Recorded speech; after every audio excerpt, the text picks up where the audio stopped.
Hello, everyone. I hope that all is going well on your first week of the semester. We're going to talk about time management, a timely presentation for the beginning of the semester, right? So I love this Chinese proverb. One cannot manage too many affairs. Like pumpkins in the water, one pops up while you try to hold down the other. And I think that that is so true. We have all these pumpkins, pop them in water, and we push one down, then one pops up, and we push another one down, and four more pop up. And it's exactly the way it is with our time management and trying to accomplish all of the tasks that we need to at the during the day. So our objective this week and for our time management plan is to gain personal balance and to achieve our life goals. So good time management versus poor time management. I am noticing as I've taken on my new role as Department of the Chair over the last several weeks that I do miss deadlines that I feel terrible about missing. Um, but there's just so much to take care of, and it's hard to prioritize. Definitely feeling some stress.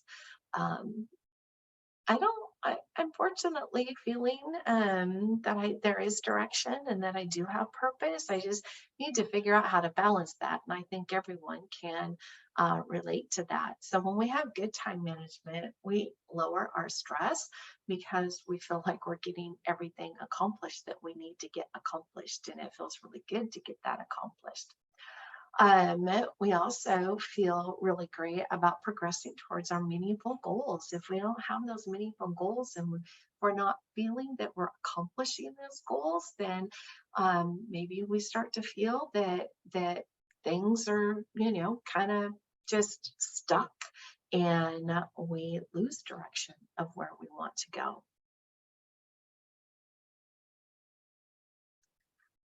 So, time management, when we look at time, we can see that there's a lot involved. And some of the things that really stick out to me on this mind map is effectiveness. How many interruptions do you have a day? When you sit down to work on a project, are you effective at getting it accomplished or getting more accomplished than what you had intended? What about all of those choices that we make in a day? Are you effective at making the right choices? And when you make those choices, are those items getting done? There's times I choose to chat with a colleague sometimes during the day, and I feel that that relationship building is really important. And more important than those tasks that need to be done. Sometimes, though, that task is more important. So I place barriers around me so that I can get those done. For example, I close my door to my office, or I go upstairs to my bedroom and I close the door to the bedroom and tell my family that I have things that I have to get done and I just need a little bit of quiet time. And if I can get accomplished what I need to accomplish in a short amount of time, then I can spend time with my family.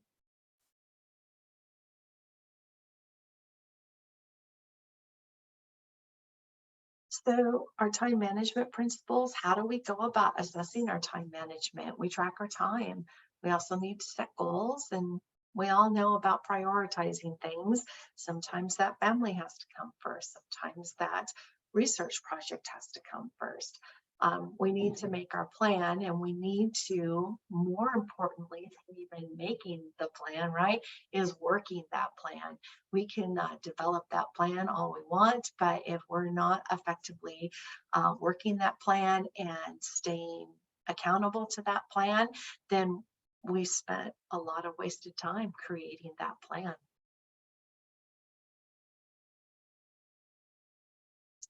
So take a few minutes to write down ideas for tracking your time. Would a planner work for you? Does that planner look like? Is it a hard copy? Is it electronic? Maybe analyze 1 or 2 days where you record everything you did in a day and how long it took,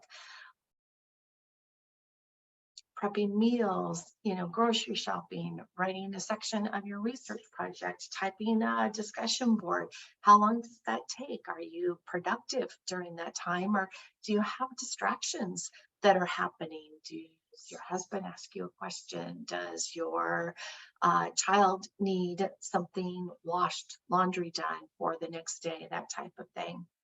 I tend to get distracted really easily, and then I lose my train of thought on a project that I was working on. So I really have to focus and remember that I have to close that door, that I have to turn my cell phone off, that I have to create barriers around me so that I can focus on my project at hand, and then I can go on to other items. So I still haven't found a method for tracking my time that works for me. I do use my Outlook calendar and I put a lot of notes on it. I do have all of my classes on it, meetings on it, that type of thing, appointments, all of that. But I also find that I write a lot of things down in my hard copy planner with the dates in it. And so I'm running between two different types of planners, and sometimes things are getting lost in the shuffle. Just haven't found what works for me yet. So it may take some time to figure that out and see what works for you. All right, so the Covey matrix, time management matrix, allows us to put task in urgent and non-urgent categories, and then also important and not important categories. And so sometimes prioritizing will certainly help, that urgent versus non-urgent and important versus non-important. Sometimes when you feel bombarded, everything feels urgent, doesn't it? It's not the end of the world if we send an email response to someone that will take care of a request in 2 days. Then we just have to ensure that we follow up on what we said.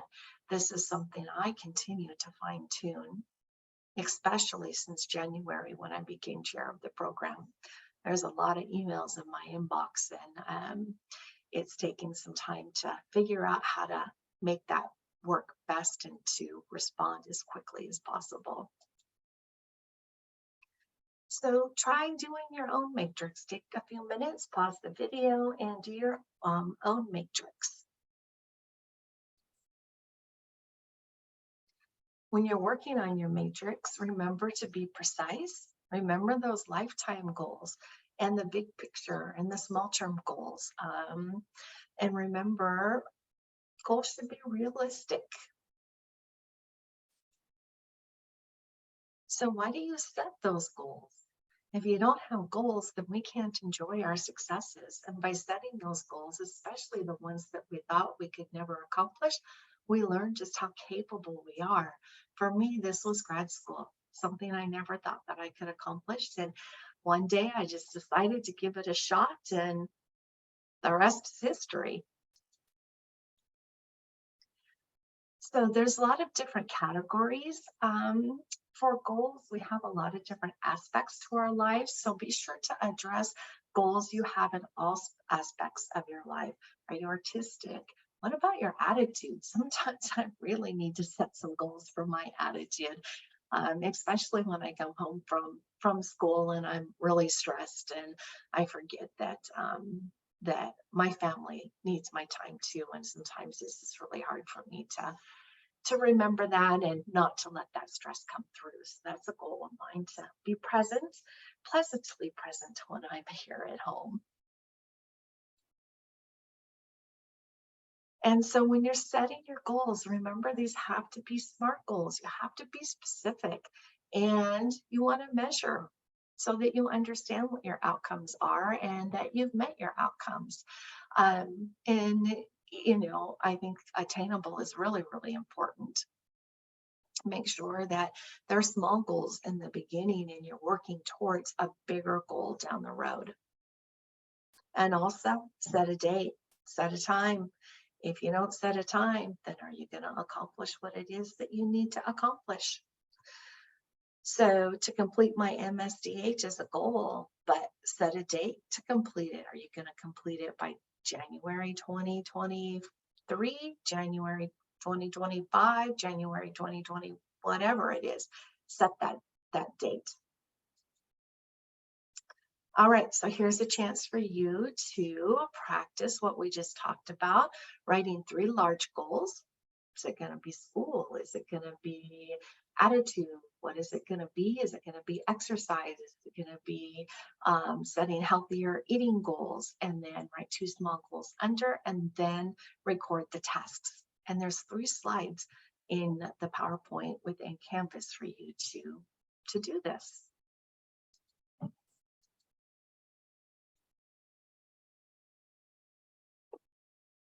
All right, and so we need to prioritize our goals. One of the principles is the Pareto principle, and this states that for many outcomes, roughly 80% of the consequences come from 20% of the causes. Other names for this principle, as you probably heard, the 80-20 rule, the law of vital few, or the principle of factor sparsity. So how do we apply that 80-20 rule to our time management? How are you spending your time? Are you staying busy? This isn't enough. Are you always busy? Do you feel like there's never enough time in the day? This could be a sign that you are not managing your time in accordance with the 80-20 rule.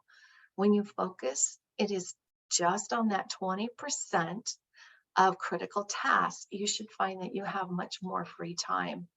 So prevent distractions.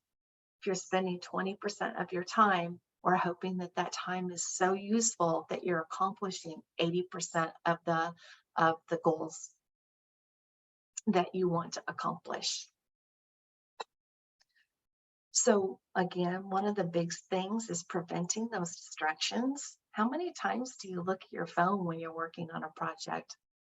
Think of an idea when working, then begin working on implementing the new idea, only to find that 2 projects are undone.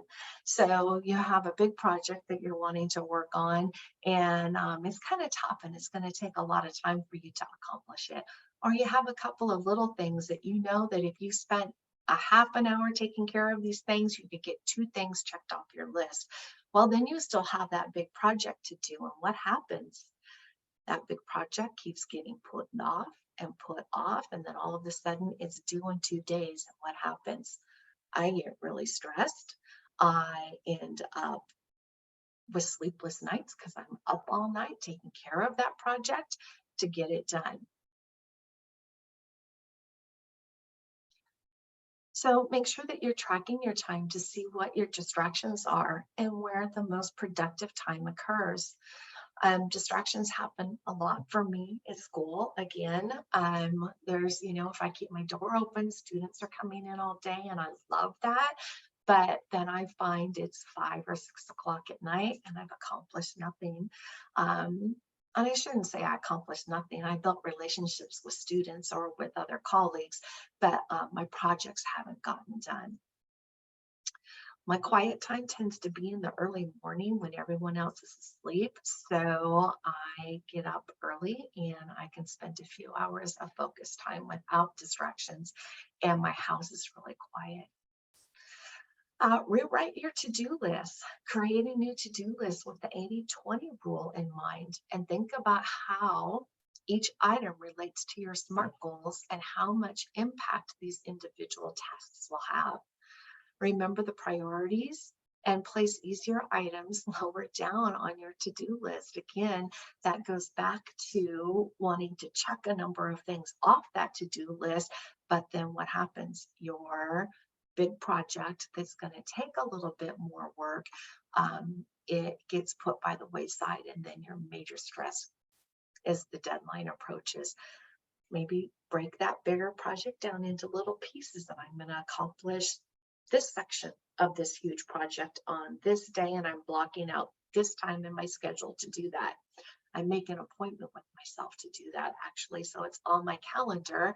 And in our institution, people, we share our calendars so people can look at each other's calendars and see what is scheduled and when people are open to schedule meetings. And so I just block out a time that's project time. And that ensures that I have the time to accomplish it.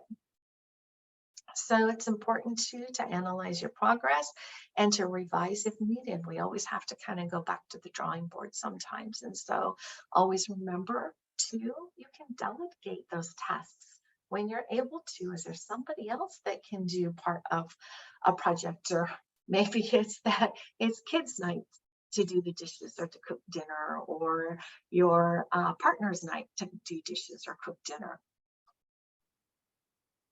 All right, and then that Stephen Covey matrix, we talked about it earlier, where you divide the square into 4 regions or quadrants, and you have the important and not so important, um, and the urgent and not so urgent sections.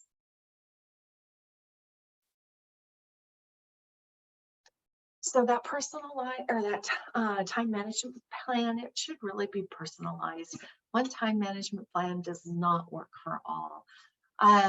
Also, you got to have some flexibility. Things happen, right? Emergencies happen. Kids, school things happen. And so we really need to have a plan B so that we can make sure that something doesn't get put off to the wayside and doesn't get done. Are you going to go with the hard copy or the electronic? It doesn't work to do both, trust me. And what about those gadgets and goodies? What works for you? Does sticky notes work for you in your planner? Does little notes in the margin of your planner work well? Also, enlist help. Get your family on board, get your friends on board, get your colleagues on board. So the secrets to successful time management, we talked before, is to have a plan and say no, or at least until your MSDH is complete. But even though it's not complete, it's okay, and you should say no to some things. It's important to schedule do nothing time. We are working, y'all are working so hard. And if you don't have time to do nothing and let your mind rest, then it's going to be different to be successful with your time management plan. Again, it's okay to delegate. And another thing is, it's really okay to ask for help. It's okay to ask for that help. Multitasking, I'm not so sure. I've kind of been reading some articles and watching some videos about multitasking. I've come across quite a few actually as I've been working on this course for this semester. And I don't know that multitasking is quite frankly the way to go. It may work for some people, but for me, it's a distraction because I can't focus on one thing. And I feel like I get nothing accomplished because I have 5 things going at the same time and I can't focus on them and what needs to be done. And so they sit out there a week later, all 5 things not getting done. So think about that for yourself. And if multitasking is working for you, and if not, how are you going to counteract that and develop a new plan? So the time management plan assignment that we have for this course, there's some examples posted in Canvas. I think when I was a student, I did a mind map for my time management plan. I'll have to look and see where that is. You can do an outline, you can do an Excel, be creative, do some other type of map, a concept map or diagram. And so be really creative with it. I love that creativity, and do what works for you, what you think that will be easy for you to implement, easy for you to change, make notes on. And I look forward to looking at your time management plans. So if you do work on Using a mind map, remember to focus on those keywords. Also, your style, personal, and develop a style that works for you, that's easy for you to read. Make sure that you're clear, make sure that you have that hierarchy. So you're going to start with a main goal, and then you're going to break it down to 2 or 3 smaller goals, right? Or 2 or 3 steps for that main goal. And then maybe those steps have a couple of other steps in them. So just really make sure that it's clear. Lots of colors work really great. Use colors for those specific goals. Let's say that you want to complete your mind map by X date at X time, then that's one color. And talk about one of your other goals that you have, a lifelong goal or a professional goal once you graduate from the master's program, that's in a different color. And remember too that you want to just use those keywords, and you want to make sure too that you're not using too many words on each line. This is a fun way to do an assignment where you're not having to write so much, or to gives you a little bit of creativity. All right, so that is the end of our time management lecture. If you have any questions, don't hesitate to post those questions in the Eagle Espresso Coffee Shop discussion board on Canvas, as others may have the same question as you. If it's more of a personal question, you can also feel free to email me, lspeer, spererew.edu. Have a great rest of your day.